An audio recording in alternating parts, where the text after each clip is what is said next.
बाली चोराचालाण रे संपृक्त बाली माफिया विरोध में बड़ कार्यानुष्ठान 13 ट्राक्टर जबत करने सह गाड़ी मालिकों विरोध में निज आड़ थाना एतला दुईछि गंजाम जिला पुरुषोत्तमपुर माइनिंग विभाग। सूचना अनुसार कविसूर्यनगर थाना अधीन महाछाई गाँ पाख ऋषिकुलिया नदी बेआईन बाली चालाण होउथिबा प्रशासन खबर पे अतर्कित चढ़ऊ करथिला। नदी मध्य 13 ऊर्ध्व ट्राक्टर बाली लदा चली देखि प्रशासनिक अधिकारी माने चढ़ाऊ करथिले। प्रशासन चढ़ऊ बेले खबर पाई माफिया माने छत्रभंग देथिबा बेले प्रशासन पक्षरु ट्राक्टर गुडी को जबत करा जायछि। गत मासरे बालीघाटरू बेआईन बाली चोराचालाण बंद करबा लागि घाटरे बीएनएस 163 लगा जाई नाली पताका लगा जाइथिला। प्रशासन कटकणा सत्वे माफिया माने घाटरू बेधड़क बाली चोराचालाण जारी रखिथिले।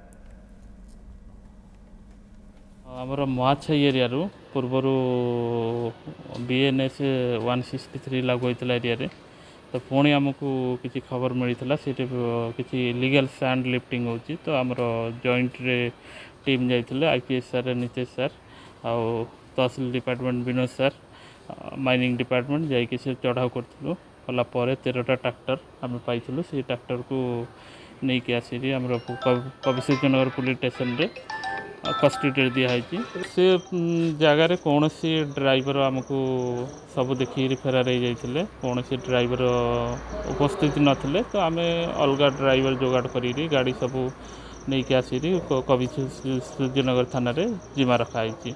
अटक किसी भी नहीं कौन सी उपस्थित जो बालीघाट रे कौन सी लोक उपस्थित नथिले सब फेरार हो जाते तो गाड़ी सब जाक आमर ड्राइवर जोगाड़ कर गाड़ी सब जा नहीं आसिक पुलिस स्टेशन में जिम्मा दिखाई।